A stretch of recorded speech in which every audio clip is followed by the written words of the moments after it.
Welcome to the Salmon Runs YouTube. Enjoy the video. You start by deciding whether you want an analog potentiometer or a digital volume control. The choice shapes the circuit and user interface. Once decided, gather a suitable pot value 10K 100K, an input/output jack, a buffer op amp, and a stable power source. Make sure impedances match to avoid tone loss. Connect the input to the pot wiper through a coupling capacitor, ground the pot casing, and mount components on a breadboard so you can test signal flow quickly.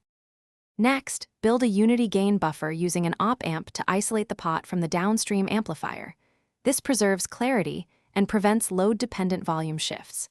If using a digital pot, wire its SCL/SDA or SBI lines to your microcontroller, supply the correct VCC, and implement gradual step changes in firmware to avoid abrupt volume jumps.